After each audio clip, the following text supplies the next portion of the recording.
Welcome to Cartoon College. Today's subject is Speed Racer. Trixie. Sorry I kept you waiting, but I was making a picnic lunch for us. Isn't it the most beautiful day for a drive in the country? At first glance, Speed Racer's sweetheart, Trixie, may seem like a typical hero's girlfriend of the 1960s. And while it's true she's a little prone to jealousy. Oh, thanks, Speedy. Let me shake your hand. Trixie is no damsel in distress. She's vital to Speed's success, often flying her helicopter, acting as Speed's eyes in the skies. Trixie, calling the Mach 5. This is the Mach 5, Trixie. Come in. I found the Model T, Speed. It's on Highway 8 near the bridge on the River Quinn. Good work, Trixie. I'll be there fast as I can. Ahead of her time as a cartoon role model, Trixie wasn't bound by traditional gender roles and was unafraid to stand her ground. Hey, Trixie, I know every part of the car. After all, I'm the mechanic, so let me ride in the race with Speed. Oh, no. I know every part of the car just as well as you do. I'm able to change tires fast and make all the repairs. Those jobs are much too tough for a girl. Is that so? Listen, Sparky, I can do everything on the Mach 5 that you can do. And she's not bad with her fists either. Oh, Speed, are you all right? Uh-huh. Speed Racer and more are on MeTV Toons.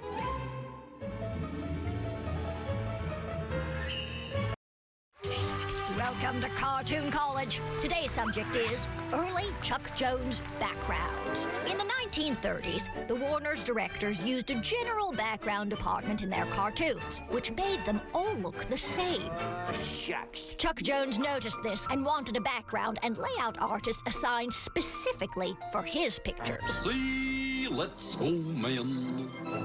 We're shoving right off. We're shoving right off. So starting in the early 1940s, Jones selected artist John McGrew as his dedicated layout man and Gene Fleury as his choice background painter. Their collaboration took off with the Art Deco-style backgrounds in Conrad the Sailor, borrowing camera angles from the silent movie classic Battleship Potemkin. Swell view, eh, Doc? Their work on 1942's The Dover Boys showcased a rounded and softened stylization that gave Jones's cartoons a distinctive look right from the start. Their sense of design expanded further, embracing flat backgrounds and stark colors for background-foreground relationships, such as in 1943's The Unbearable Bear. McGrew and Fleury often used color to correspond with changes in mood. In their last collaboration, 1943's The Aristocat, McGrew and Fleury implemented abstract geometric patterns to emphasize the pampered house cat's emotional state. Meadows! Meadows! Meadows! Good grief. I'm all alone. Who'll take care of me? Oh, I'll starve to death. These Jones cartoons, with stylized backgrounds and layouts by McGrew and Fleury, had a huge influence on the future of animation, an influence that continues to this day. Merry Melodies and more are on MeTV Toons. Welcome to Cartoon College. Today's subject is Chuck Jones's one-shot wonders. Even in the waning days of the theatrical cartoon short, Chuck Jones kept up with an amazing array of innovative ideas. His standalone shorts allowed him to experiment and innovate. Here are 3 standouts, all from the 1960s.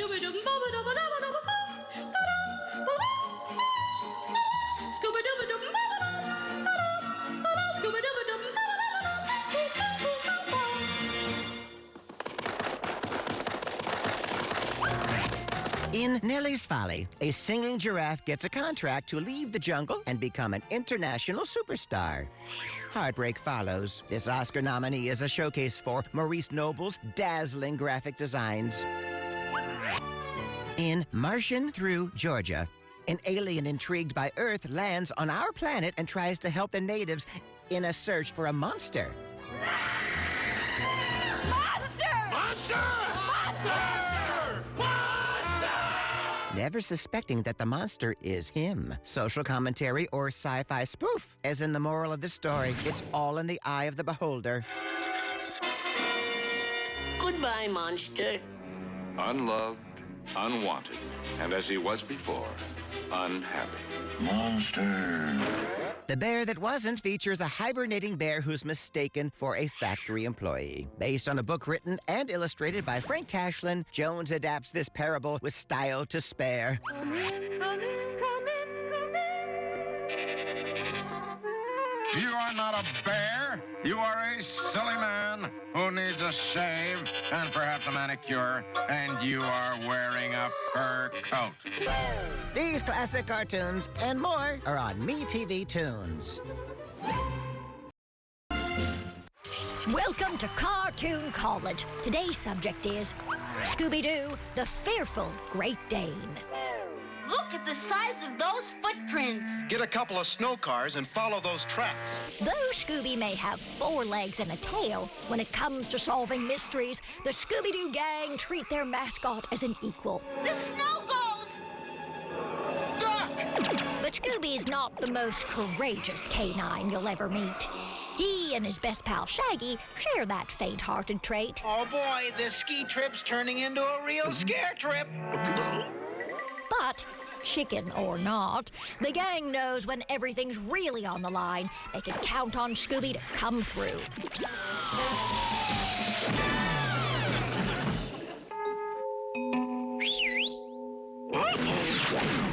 Scoob says the coast is clear.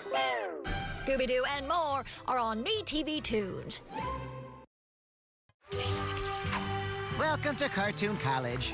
Today's subject is Bluto in disguise. Bluto was quite an actor. He appeared in most of the Fleischer Studios' Popeye cartoons, sometimes in a different guise.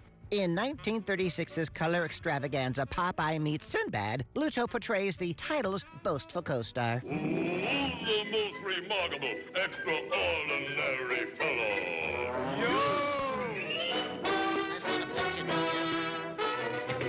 Who's the most phenomenal, extra special kind of fellow?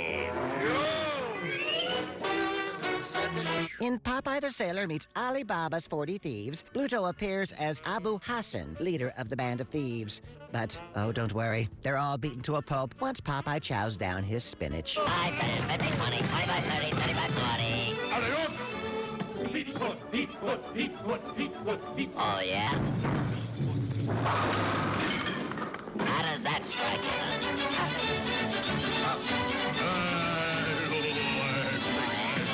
Socko.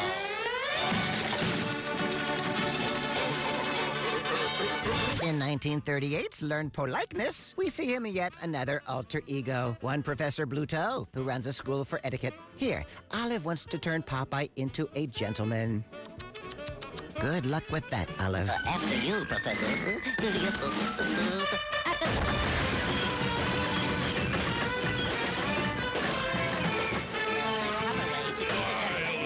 I beg your pardon. Whatever the guise, you can't fool us.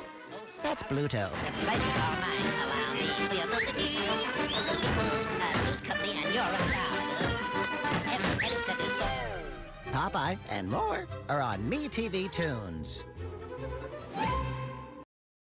Welcome to Cartoon College. Today's subject is the origin of Casper. The friendly ghost was born in 1940 in a collaboration between Paramount studio writer Seymour, right? And Fleischer animation artist Joe Oriolo. I got it! Yeah? They created the little ghost for a proposed children's book, which unfortunately they could not sell. So then what happens? I've got a swell idea. He's for After a stint in the Army, the pair returned to their jobs at Paramount in 1944, where they sold the story and character rights to the company for a whopping $200. Hello, folks. This is really an exciting premiere. The whole film colony has turned out to welcome a most unusual and appealing movie star, Casper the Friendly Ghost. Here he comes now.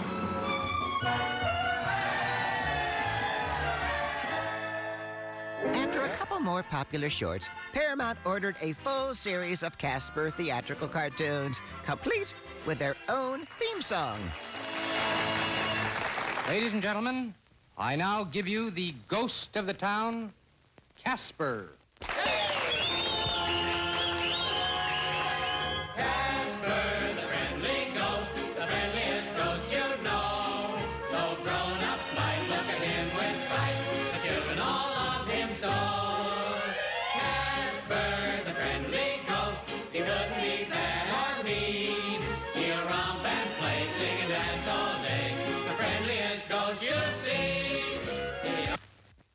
friendly ghost.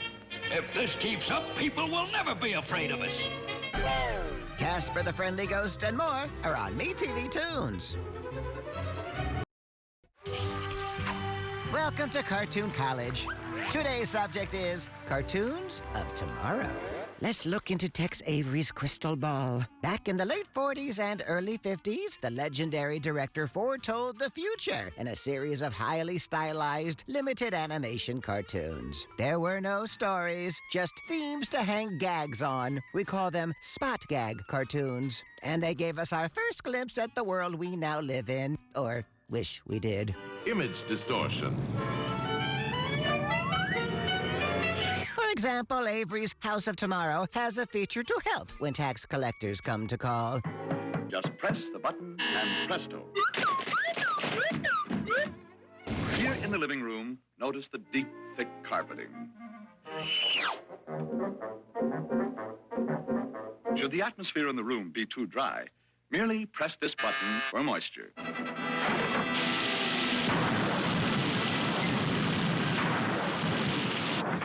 Avery's Car of Tomorrow has contracting seats to pull your date closer or save time when you need it most. For you men who are always late to the office, we have this built-in auto shaver. Saves time, gives you a clean shave while driving to work.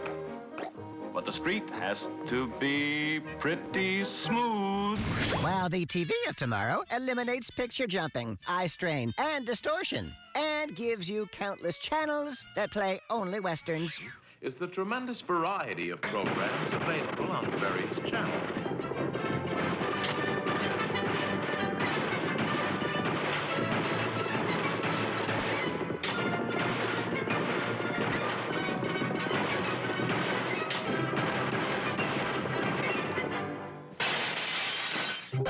MGM cartoons and more are on MeTV Toons. Welcome to Cartoon College. Today's subject is, let's take a look at Egghead. Egghead, created by Tex Avery, was a short-lived character, officially appearing in only 4 cartoons from 1937 and 1938. He was modeled on vaudeville star Joe Penner, famed for his signature line, "You want to buy a duck?" The character first appears in a 1937 Western spoof, Egghead Rides Again, sporting a large bulbous nose, big oval eyes, and lots of misplaced confidence. I'm a rootin', tootin', shootin', snootin', highfalutin', tootin', shootin', rootin', tootin' cowboy fella, and I saw your ad, so I came for the job. Because today I am a man. Avery directed half of Egghead's shorts. Cal Dalton, Cal Howard, and Ben Hardaway handled the others. Under all directors, Egghead was a generic everyman, portraying a cowboy, hunter, boxer, and in the role of Aladdin. Egghead, however, should not be confused with Elmer, a little character who emerged around the same time as Egghead. This character was first seen in Avery's Little Red Walking Hood, christened as Elmer on studio model sheets. Now, who the heck are you anyway? Who, me?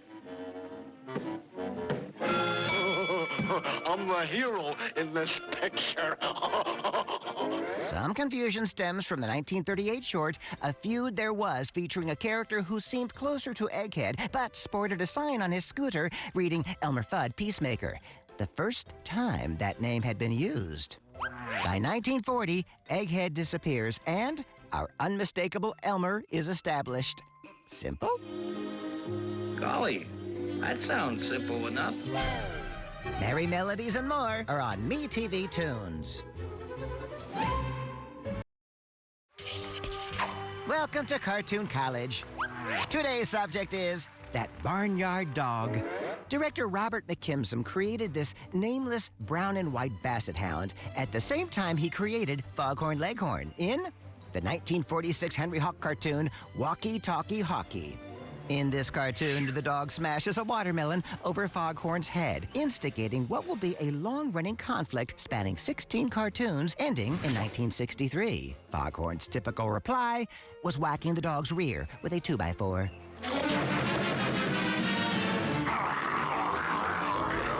Where's my present, son? Everybody else got theirs. I got something coming to me, and I want it right now.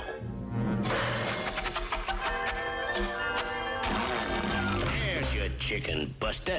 Hold it, Dawg. How come you do me like you do?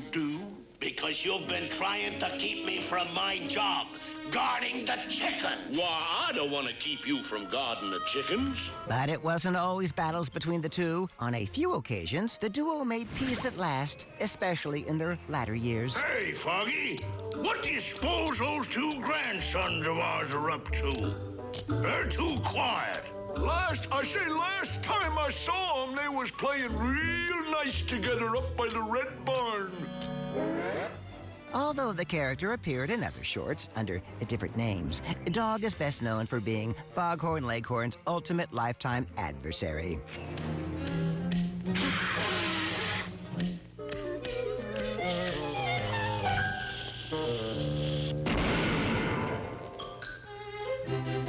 Fortunately, I keep my feathers numbered for just such an emergency. Merry Melodies and more are on MeTV Toons. Welcome to Cartoon College. Today's subject is Beaky Buzzard. Bob Clampett's Beaky Buzzard appeared in only 4 cartoon shorts, but gained fame from his first appearance with Bugs Bunny in the 1942 short, Bugs Bunny Gets the Boyd.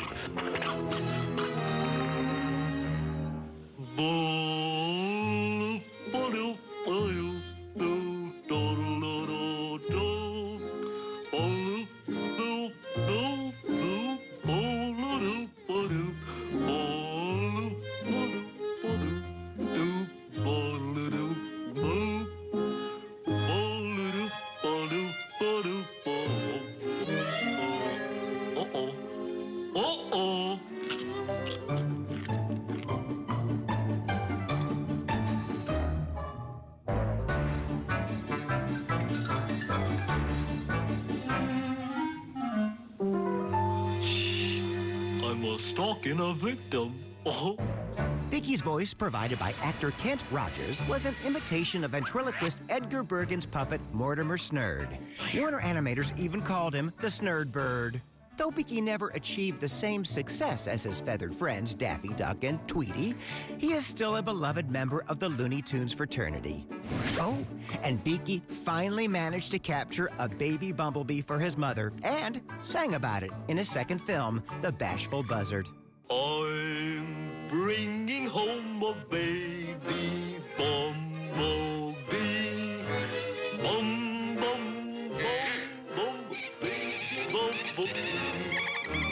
Jumbo, jumbo, humbo, bumble. It became his theme song, well, even if it didn't become dinner. Merry Melodies and more are on MeTV Toons. Welcome to Cartoon College. Today's subject is the Flintstones, blessed events. Fred, I'm trying to sleep. I just wanted to let you know I'm on the job. Whenever you're ready, I'm ready. Just say the word. Calm and cool Flintstone, that's me. Fred. It's time. Don't panic, room, old girl. Old Reliable is on his way. I Love Lucy famously gave us the first sitcom, Pregnancy. But just over a decade later, the Flintstones broke new ground of its own. Not only by featuring the first animated sitcom, Pregnancy and Birth. Wilma, she's beautiful. She looks just like you. A chip off the old block, huh, Fred? More like a pebble off the old Flintstone. What a wonderful name. Pebbles Flintstone. The Flintstones was also one of the first TV series of any kind to deal with the issue of infertility, as Barney and Betty struggled with their failure to have a child. We're so anxious to have a baby, we take it out on Fred and Wilma. Of course, this being a cartoon, their trouble was resolved when a baby was left on their doorstep. Hey, that's no kitten. A baby. Here's a note in the basket. Please take good care of Bam Bam. Bam Bam? That's an odd name. Bam Bam? Yeah, that's his name, Fred. And it fits him. Fits him? That's ridiculous. Oh, I'll show you. Let him hold your finger. Okay, here.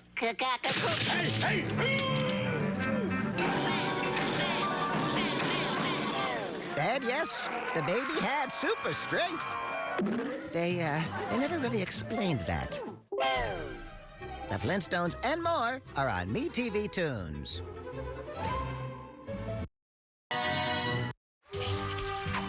Welcome to Cartoon College. Today's subject is the last of the Looney Tunes. The original Warner Brothers cartoons ceased being made in 1969 after 39 years of continuous production. Even in those final years, the studio still continued to diversify its characters and storylines in the hope that another cartoon superstar might emerge. Though none did, we shouldn't overlook these often charming later shorts. Robert McKimson takes a page from the UPA Animation Studio with Bartholomew and the Wheel, a tale of a boy and his dog, a canine obsessed with chasing wheels.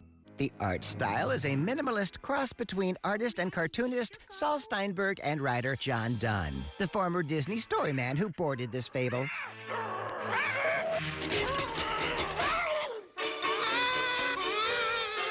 Chris Freeling stylized Signorella and the Glass Huarache is a wonderfully modernized Mexican take on Cinderella. Don Miguel is very happy. They dance and dance till at last it's midnight. It's World War I aerial antics in Flying Circus, which pits our hero Ace against the Red Baron, a concept that was, pardon the expression, in the air in the pop culture of the day.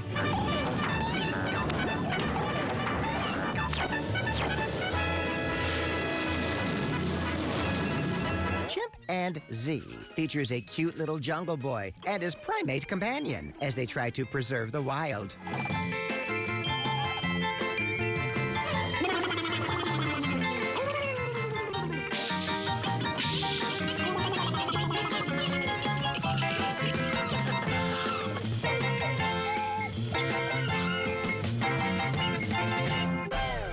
Looney Tunes and more are on MeTV Toons.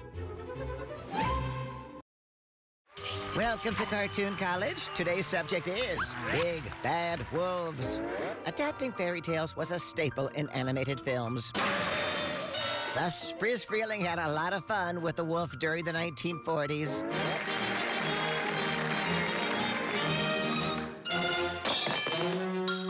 The Trial of Mr. Wolf spins Little Red Riding Hood's story from the wolf's point of view. I've lost my way to Grandmama's house. Rally, I have. Boo-hoo-hoo. Rally? Rally. Don't cry, little girl.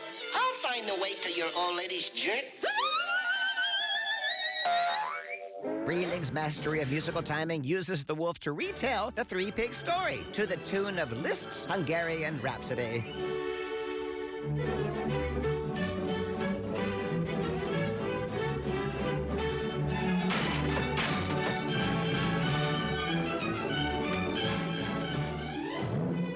In Little Red Riding Rabbit, Bugs Bunny battles the wolf, confounding him with clever wordplay. Hey, wise guy.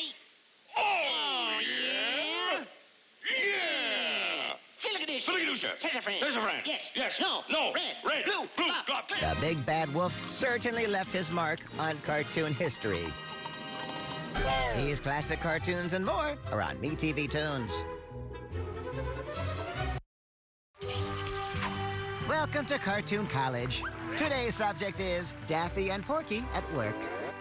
A cartoon star's life isn't all Hollywood parties and world premieres. Like their live-action counterparts, animated actors have often worked a variety of jobs before, during, and even after their road to superstardom. Luckily, we have ample footage of Daffy Duck and Porky Pig at work in various occupations. Now get this. If you're late one more time, you're fired. Get to work. As co-workers in a factory, the wheels didn't always turn smoothly. It's me. Sit on that egg. Cut it out, I say. You heard what I said.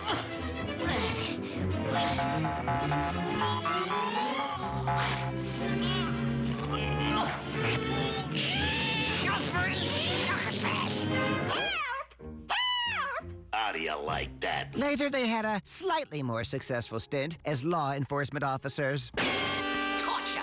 Now let me have that bag, Granny. Oh, no, you don't. You're trying to get all the credit. I'll take it. You got it. The They eventually graduated to detectives, space detectives. With Wednesday, January 23rd, 10:26 p.m. It's 10:28. Like I said, it was 10:28 p.m. They may not have gotten every part they auditioned for, but they always got their man, even if it was just each other. This case was brought to trial April 23rd, 10 a.m. in Ultra Superior Court 13527B, Department of Astral Justice. As a result of this trial, the two arresting officers were sentenced to 20 years for false arrest. It's 30 years. Like I said, 30 years. Merry Melodies and more are on MeTV Toons. Welcome to Cartoon College. Today's subject is Elmer Fudd, dramatic actor. Let's explore some of the cartoon star's most riveting scenes, starting with the 1946 short, The Big Snooze. I win. I'm full. I get the worst of it from that wabbit in every one of these cartoons. Of course, there's the little matter of my contract with Mr. Warner. Well, this for my contract. And that for my contract. You ain't serious, are you? In the 1955 short, Tests for Guests, Elmer really turns up the heat with this powerful performance. Oh-ho! So there's the rascals that are responsible. I'll fix their little wet wagon. I'll get my trusty repeating rifle and blast them. Ooh, whack those pests. Okay, drop it. Say your prayers. I'm gonna blast you. Bravo, Elmer. You may have missed your calling as a soap opera star. Mr. Wabbit, say something. Speak to me. I killed him. I killed him. I'm a murderer. Can you imagine anybody acting like that? You know, I think the poor guy's screwy. Looney Tunes and more are on MeTV Toons. Welcome to Cartoon College. Today's subject is high explosives.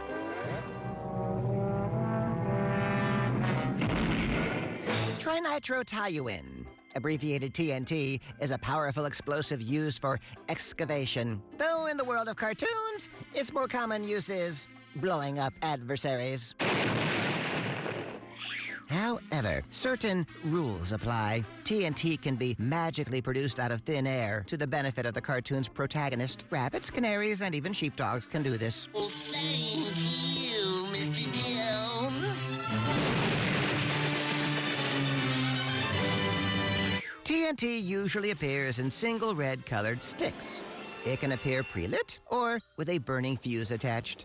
Attempts by the adversary to extinguish the fuse prior to detonation will fail.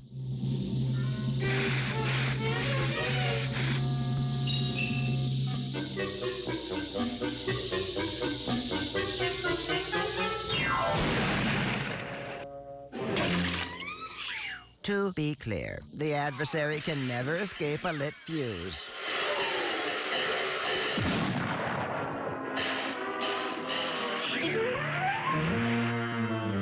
TNT, produced by the Acme Corporation, will invariably backfire on the user.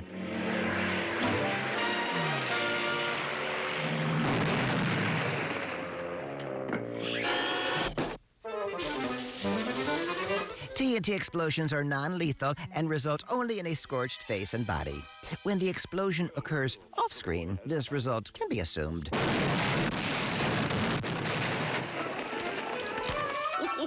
Scratch one genius. Merry Melodies and more are on MeTV Toons.